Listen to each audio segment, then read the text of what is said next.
you for a fantastic round 10 clash between the Central Queensland Capras and the Luxury Paints Ipswich Jets. Great to have you with us on Phoenix Radio, phoenix.com.au. Smith somehow right down the instant touchline, 12-4 the score with the first attacking opportunity the Capras had. And welcome to another edition of After the 80. And as always, I'm your host, Ben Wilmott. And joining me is my partner in crime, Anthony Bomber Breeze. Welcome back, Bomber. Great to be back there. Great football over the weekend. You either got out to the Jets at Charleville. We had the local league on. We had the women's league. We had the Rangers on. There was just league everywhere, so it was good. Or you were watching the Broncos get a little bit under the weather at Suncorp Stadium like we were on Friday night, unfortunately.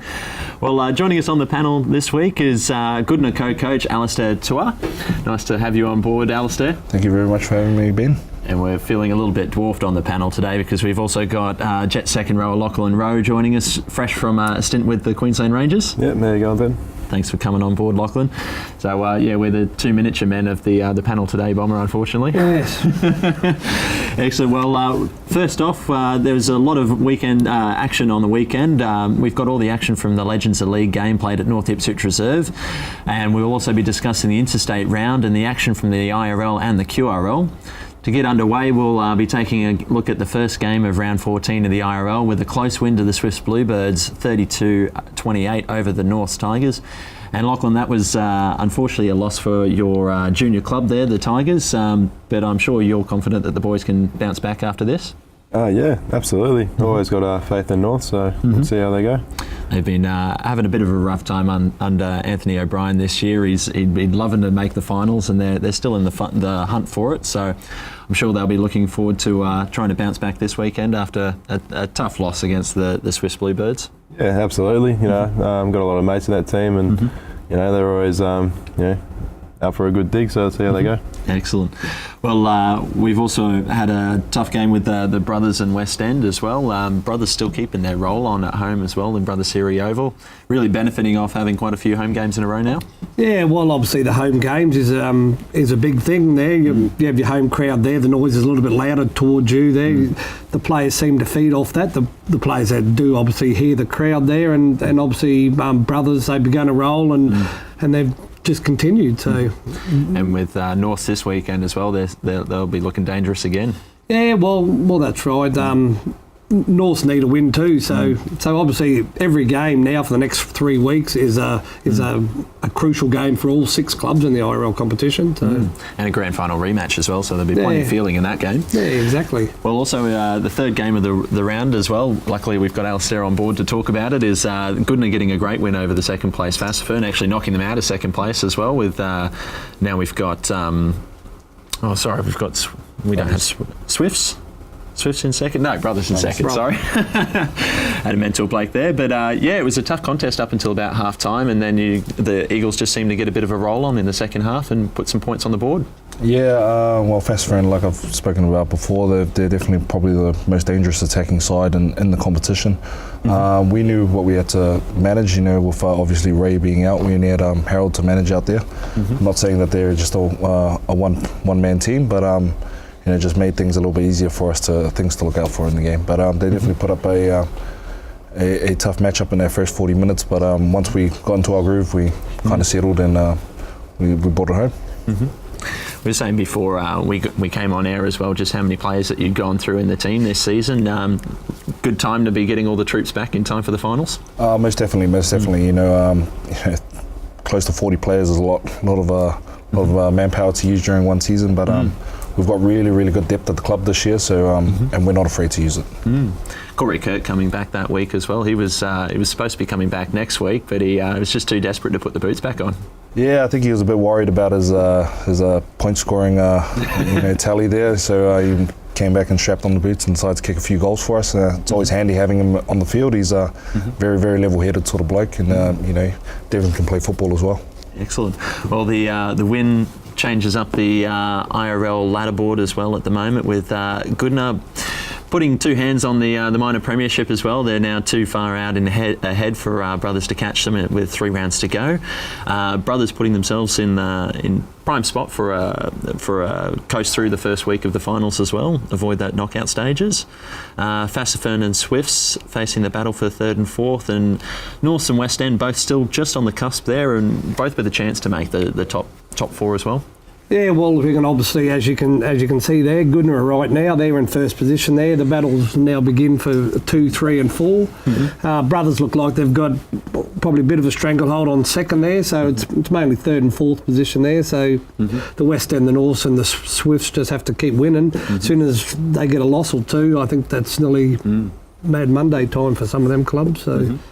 Well, it's also coming to crunch time for the QRL as well, with the Ipswich Jets unfortunately not getting the win against the Burleigh Bears in Charleville on the weekend, going down 46-26 after the Burleigh Bears got a few. I think they were leading by 18 points in the first 15 minutes. Unfortunately, that was just too far to claw back their way into the game, unfortunately for the Jets. But some interesting results across the board, with the Blackhawks putting on 74 points to 12. Lachlan, were you surprised by how big that score was? Not at all, really. I don't know. Like Blackhawks, they've got the players there to do that every week. But I just think, they've got that strike power, don't they? Yeah, they've got it there. It's just a matter of putting it all together. And other teams need to, focus each week coming up to Blackhawks on what they need to do. And yeah. Well, they've got Matty Bowen back in fine form for them as well, and Jarvid Bowen, who's in and out of the Cowboys side at the moment as well. So definitely plenty of strike power there. Definitely makes the contest for the top 6 positions pretty interesting though. Yeah, well, obviously the Jets losing last week there. They were in 6th now. They dropped to 8th position there. So so they need a win this week there. So, but obviously with Wynnum losing, that pushed another team a little bit below them there. So. So I'm sure the Jets can come back this week. And well, if we look at the QRL ladder, we've got the Bears on top with 33. Redcliffe also putting themselves head and shoulders above the competition at the moment. They've got a great roll on as well. Unfortunately for the Jets, their next task is against the PNG Hunters, who got a great win over the East Tigers as well. And as we see from 6th to 8th, the points really tighten up, with Souths 22, Sunshine Coast 21, Ipswich Jets 20, and Wynnum on 20 as well, I believe. But South, Sunshine Coast and Ipswich all have a bye in hand, which Wynnum don't, so that'll make it an interesting contest. Yeah, well, as you can see there with the Jets, a win for them against PNG can move them up there, but PNG need the win also, so they can finish in 2nd position on the ladder. So they'll be battling for 2nd position, where the Jets are battling for 6th position. So. It's finals football a few weeks out, I guess. Alistair, you've been keeping an eye on the Queensland Cup competition this year as well? Mainly just the Jets. Keeping an eye on a few mates that play for East as well. But it's always a tough comp, come this time of the year. It's really important for teams to carry some form into the final few rounds. So I dare say the teams that start picking up, stringing together a couple of wins now will be the ones that will be thereabouts in the finals. I suppose for the Jets, obviously they had a 5-game winning streak, which was unfortunately snapped by the Bears on the weekend. But that is a great return to form at the prime time of the competition, when you want to be bringing in your best football. Yeah, well, the BRL have got a lot of good players that have gone up to Q Cup, and like Mika and all those sort of players. They've added a lot to Purcell. Purcell. They've added a lot to the Q Cup side. So hopefully, they can put it together and push through to the finals. Well, they've definitely got the depth there as well. I mean, yourself going over to the Rangers on the weekend with Ono and Chris Ash as well. Obviously, a lot of talent in there that's been recognised this year. Yeah, absolutely. It's only a matter of time before Ono's playing Cup. So the way he's going at the moment. So everyone was pretty happy when Ashley got the call up, and he's killing it at the moment. So. After the break, we'll be discussing all the slow intensity action from the Legends of League game on the weekend, and the action from the interstate games between Queensland and New South Wales. All that and more here on After the 80.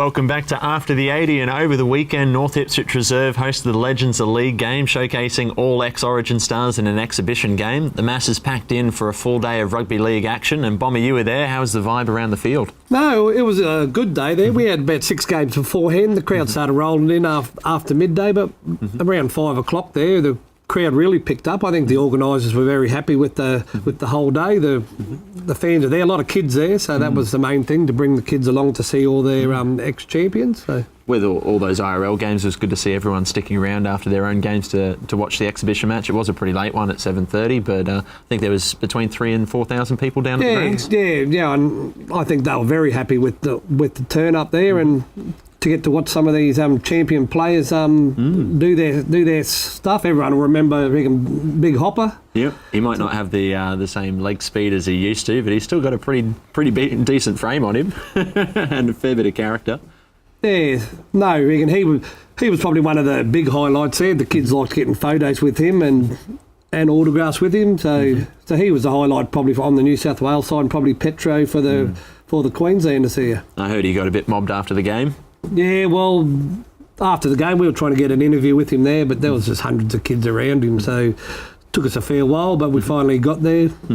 Oh, good to see the kids still remember him. He hasn't been too far out of the game, and he's been playing a bit of cup football as well, hasn't he, Lockie? Yeah, I've been watching him play cup, so it's awesome to see. After his NRL career, he's just couldn't put the boots down just yet. So yeah. Just like Bowen as well.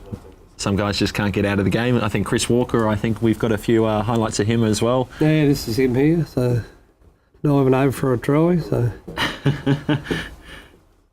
hopefully, if he's still hoping to jump back into the Jets ranks, so he's got a little bit more of a turn of speed than we saw on the weekend. Yeah. He had a couple of big runs there, but obviously he didn't want to stretch out too much. Probably the hemis are not warmed up. So. And there's a decent hit there. Yeah, probably a shoulder charge there from Scotty Hill if they looked at it there. So. There was definitely no penalties on the weekend. There was a few obstruction-esque plays going on, and a few shoulder charges as well. Yeah, I'm sure Luke Anderson, the local IRL referee there, he was told to let it flow there, and just a like couple of forward passes, match. just we can let them go. So, no, but it was a very good day. There's Petra, another offload there. The young ball boy there, good palm off, and good strength, great strength. I think he goes for the kick here as well. Yeah, well, that's what these games are all about. There to bring the kids there, and I'm sure that kid there probably didn't sleep all night after that, getting chaired by Petro there and taking a kick for goal there. So only about the size of the ball he's kicking. But he got it over. I don't know, but Matty Wright there waving it away. It's a bit harsh. A little bit rough. And I think we've got Peachy here as well, following up behind. There's Jimmy Sedaris there entering back up, so running a bit of a shadow play. Yeah, that's it. Probably lucky he didn't go to the bunker that try, actually. It was a tight result in the end as well. I think it was ended up 42 all, so probably an apt result there. Yep. I don't know whether it was staged or not, so but that was a good day had by all. So I'm sure to be back again next year. So yeah, we didn't have the exact score coming up underneath the highlights reel there. It was a little bit hard to follow, I think, for the players and the fans. But good to see everyone out at North Ipswich Reserve and enjoying some football.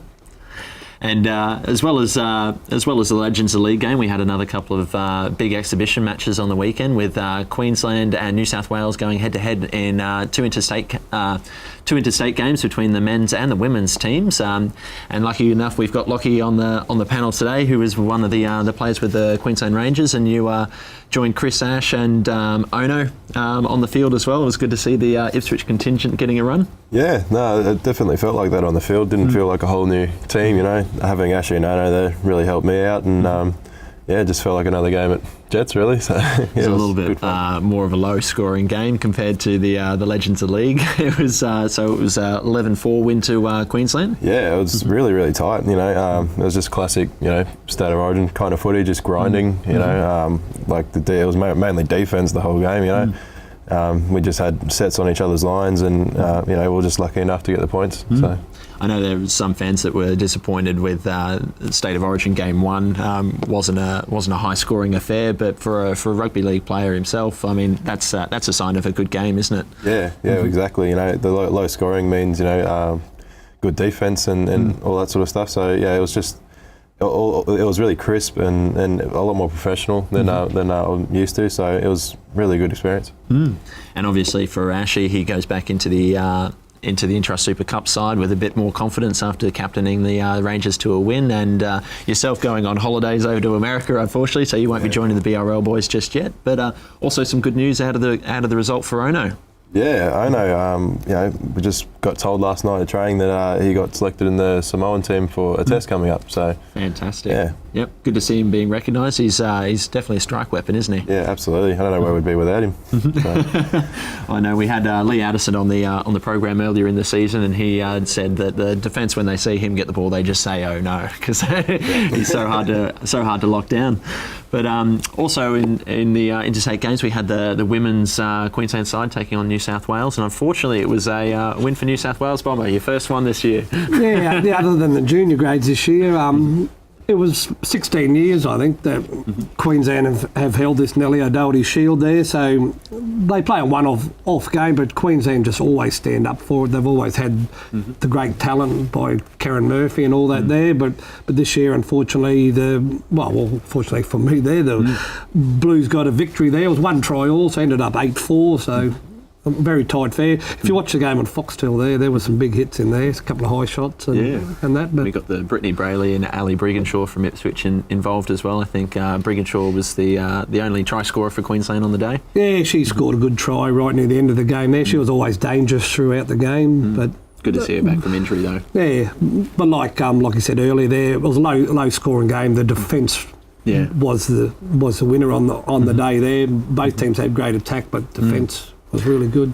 And Alistair, I know there's a huge following at Goodna this year. You've got the crowd behind the team this season. Obviously, with the women's league getting a bit more traction, do you think there'll be a few Goodna women that'll be looking to strap on the boots themselves? Oh well, hopefully, that's part of the development plan down at the club. We did have a few girls teams at the club over the last couple of years, but unfortunately numbers have dropped off. So but it's definitely something we're looking at. I think the QRL's done a wonderful job in women league in the development there, especially in clubs like Norths and that. Having a very, very strong women's team. I think they've set the benchmark for clubs like us to try and follow along. Yeah, and good to see them getting that kind of exposure as well. Yeah, definitely. I think their dominance over the last 16 years is just a reflection of the development of the game here in Queensland compared to New South Wales. So. I think they've just set the benchmark. That's all. Well, for any team to have a run like that, continue it on for 16 years, that's a fantastic effort from any group. It is definitely. Success breeds success, I guess. Excellent. Well, after the break, we're going to be getting into round 21 of the QRL and round 15 of the IRL. Follow all the action that's coming up on this weekend here on After the 80.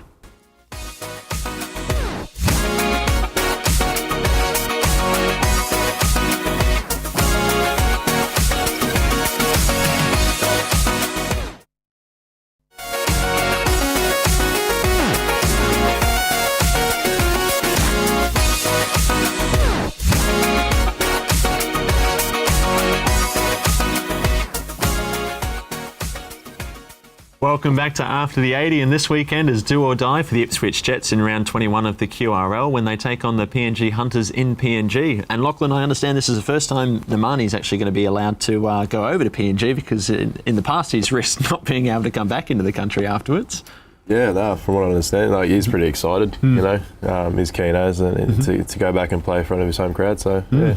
And it's a big game in terms of the QRL ladder as well. PNG Hunters coming in third to the Ipswich Jets 8th, and Bomber, the Jets will really be desperate to get this win so that they can look at a run home. Yeah, well, I'm not sure it's do or die, like you said earlier there. Obviously, if they do lose there, it just makes it a lot harder for them there.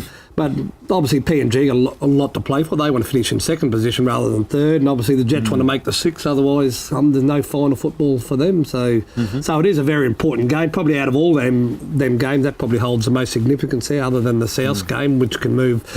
Obviously, keep one of them from 6 or 7 up into 6. So, and for the Pandia brothers as well, another big turnout. Especially they had the PNG round here in Ipswich. Now to go over back home in front of a home crowd for them.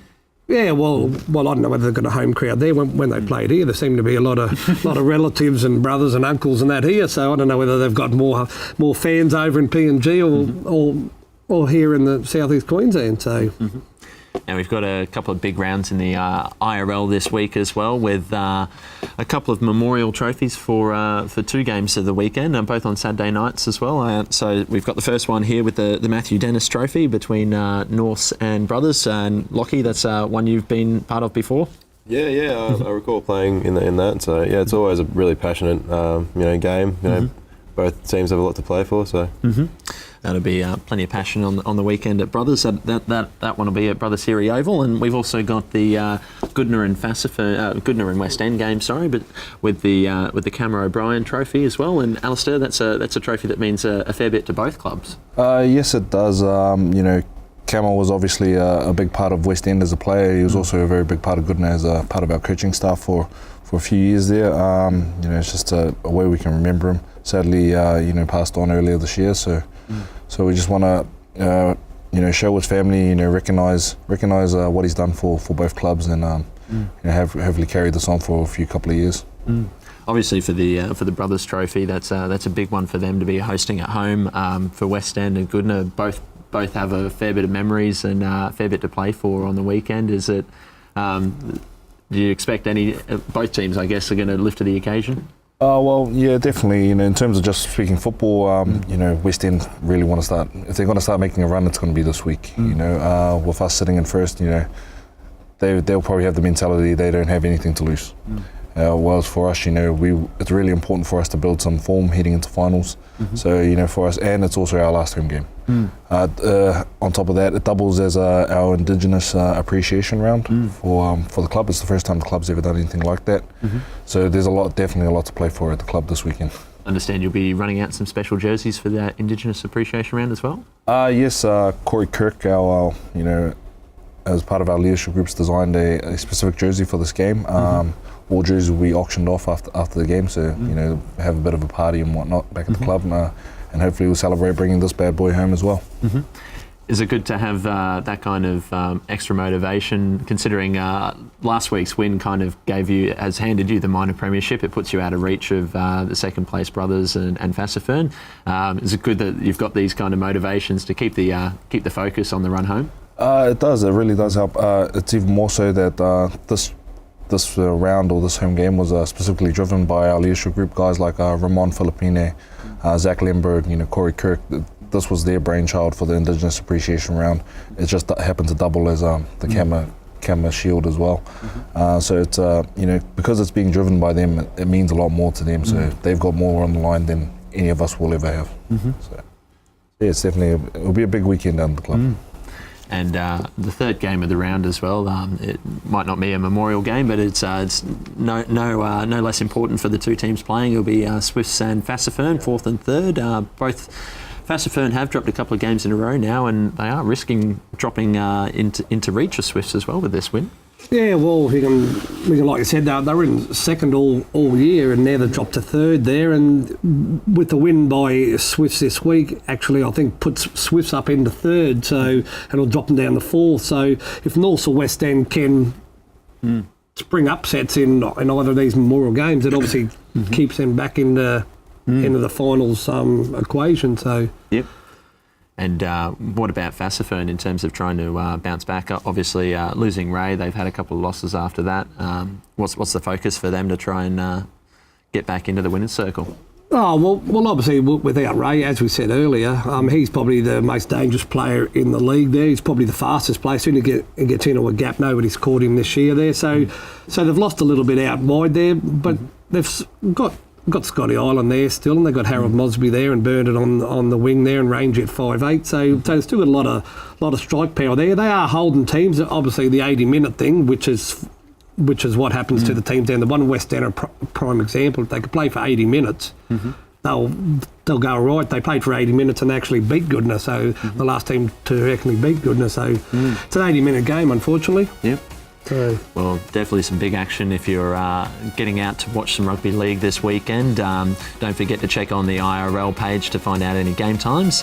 But that's all we have time for this week. Don't forget to follow us as well on Facebook, and for more league news and exclusive clips on the page.